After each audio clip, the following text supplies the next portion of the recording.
So today I'm coming to show you guys probably one of the best deals I've ever gotten off Craigslist to date. This is an HP ProBook 6560B, and I want you to go ahead and take a guess how much I paid for this machine. 300? 400? 250? Nope. 160. Okay. $160 and this beast of a laptop is mine. Now before I go ahead and open it up, I'm going to show you guys around the hardware of the laptop because that's what some people come here for. So first up front here we have your, let me flip it up actually. You have your status lights, you got your wireless power, charging, and hard disk indicator LED. You've got your speaker grills right here and there with a little mesh in front of them so dirt doesn't get in there. The latch for the display, and let's go ahead and move over to the other side. So on this side of the laptop all we have is a headphone, microphone jack, two USB 3 ports, a DVD burner, Ethernet jack, and a Kensington lock port. On the back we have a slot where a telephone modem would have gone, a serial port, the charging jack, the back of the battery, and a display port to adapt off to HDMI, VGA, DVI, all that.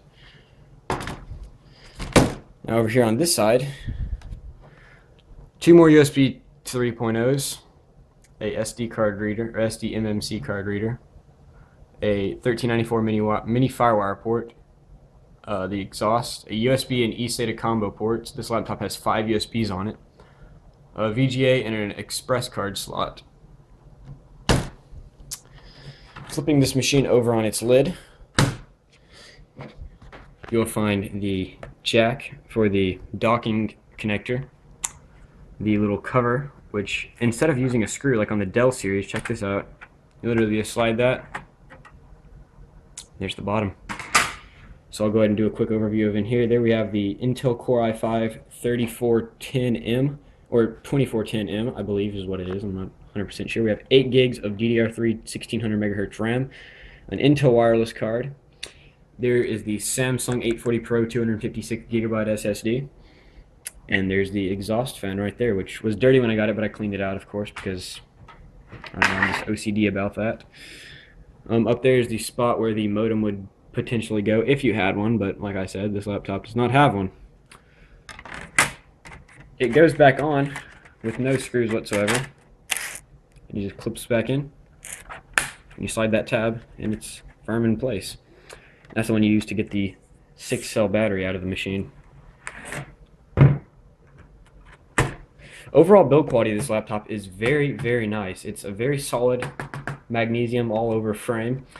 And of course the inside, such as the palm rest and other parts of the laptop, are no exception. The hinge covers are also aluminum on either side. And the palm rest is aluminum too. It's very cold to the touch, so that's a very, very nice touch for, this. It's a very, very nice built laptop. There we have the very large trackpad and very nice, quiet, clicky buttons. Or, non-clicky buttons. They're very mashy. That's a word. There we have 2 little knobs for it to rest on so the screen doesn't get scratched up, which is a nice touch. And we also have the keyboard, which is a island style keyboard with good enough travel and no give anywhere in the keyboard. It's a very, very solid feeling keyboard. We also have a numeric keypad over on this side, which is a nice touch. There we have the stickers that indicate what this thing has and runs. A biometric fingerprint reader so you can unlock and sign into your websites with a slide of a fingerprint using HP SimplePass software, which took a little while to get set up. But once I did, it works very nicely. Up here up top we have the wireless switch, a web browser, startup switch, or button I should say. There we have the mute button and a calculator button, since this is in fact a business-oriented machine. There we have the nomenclature for the model number of this laptop, as well as a small rubber track that runs all the way around the bezel of the machine instead of having little bumpers, so that's very nice. even across the middle down here.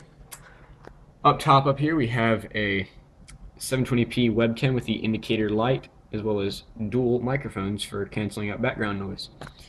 We have dual metal latches, one right here and one right here, all activated by the same switch. And the hinges on this laptop are also very, very solid, and you can still open the laptop up without having the palm rest raise up with it, which is something I like.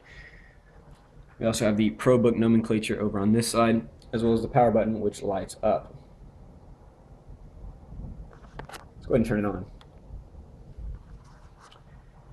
Resume time is very fast, and then, as you can see right here, it's asking me to slide my fingerprint, or slide my finger for the fingerprint reader, which immediately logs me into Windows. The screen on this laptop is a 1366 by 768 display, which is an LED backlit model, I also should say. So it is a very bright, if I turn it up all the way, display, and it looks very good with nice colors. In the display or in the device manager, we do have Intel HD 3000 graphics, as well as the Samsung 840 Pro drive, the built-in HP webcam, a Synaptics touchpad. I was wrong, that is actually a Broadcom adapter. Sorry about that. For sound, we have, I believe it's Intel, yeah, IDT, so Intel. We have the Intel Core i5 2410M 2.3 gigahertz CPU, which I believe turbos up to 2.9. Here we have the USB controllers. And that is about it for this. The benchmarks on this laptop, such as WEI, which I know is pointless, also show very nice results. 6.9, 7.4, 6.3, 6.3, and 7.8 for the SSD. I'll show you guys how quick the boot up on this machine is with a quick restart. Then after that, I'll do a quick speaker test. So as this machine shuts down, I'll go ahead and, it's got updates, or features actually, because I disabled some stuff. So as far as the build quality of this laptop goes, everything is built very, very solid, and honestly, it feels very, very nice. I had a bit of an issue getting the SSD to work in this machine at first because it didn't like the lower voltage of the 840 Pro, so it would constantly not recognize it in the BIOS. What I ended up doing is updated the BIOS from F04 to F20, I believe, so it went up 16 revisions, and now it works flawlessly. So if you have one of these and it will not work with an SSD, or any HP for that matter, laptop I suppose, go ahead and try updating the BIOS, and that might just fix your problem. So booted back up now. That was just about a couple seconds. I don't know why I cut the clip, but scroll your finger, it logs you in very quickly. Down here I also must say that we have the troughs for the display latches to clip in. You also tell how quick the hard drive indicator LED stopped churning after it logs in. Now I'll go ahead and find a song on my computer to go ahead and test out, or so I can show you guys how the audio sounds on this machine. Let me try to find something okay for this. This ought to be okay. Living on a Prayer by Bon Jovi. I'll do full volume.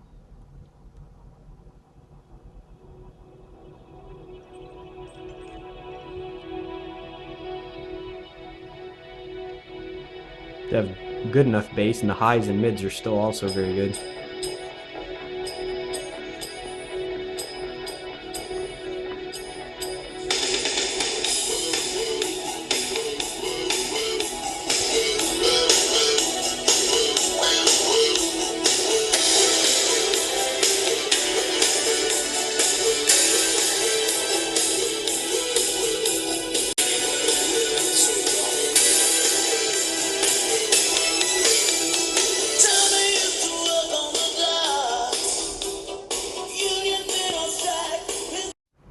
Something else to always consider when purchasing a laptop is the temperatures and how quiet it runs.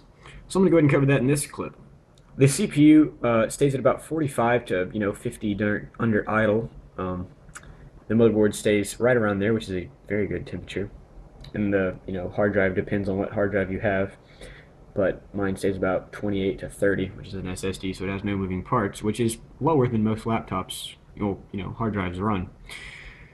Under full load, the motherboard doesn't really change, honestly, and the CPU can hit about 70. This is with not this stock thermal paste. This is repasted with Arctic Silver 5. It ran right around the same with the stock paste, though. I just felt, that I'd throw that out there. However, the CPU can dip quite low, as you can see right here, which is very low for a laptop CPU. Now, video editing on this laptop is a great story as well. I edited just about every single one of the vlogs that you guys saw, or actually every single one of the vlogs that you guys saw on this laptop, and they all rendered very, very quick. As long as you enable Intel Effect Acceleration technology, it'll render just about as fast as my i7 did with a 780, which, considering this thing is not an i7 with a 780 by any means, is very, very good. Also, like I said, temperature stay rather cool during it. I also do some, audio editing on this laptop, and it does great. It does great too, even if it does only have an Intel graph or an Intel sound card. It has a very powerful DAC, from what I can tell, so it can actually power my headphones, which is a Razer headset of some sort. Very well. Even photo editing is nice because of the nice colors on this display. You can actually tell, the greens are greens and where the greens should be, and yeah. So if you wanted to do laptop, or if you wanted a laptop for like multimedia, I would certainly recommend this laptop. It does a very good job for as far as I can tell. From what I've done on it, it does a fantastic job actually. I'm very happy with it, and if you guys are looking for a fairly cheap laptop, because I'm sure you can pick these up for about $500, and if you wanted something good quality, it's right here. Go ahead and get it.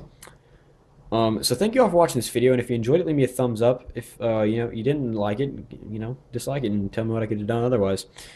Drop a comment down below if you have any comments, questions, or concerns, or send me a personal message. Your choice is yours. So yeah, guys, I'm gonna go ahead and edit this video on this laptop itself. Thank you guys for watching, and please subscribe if you want.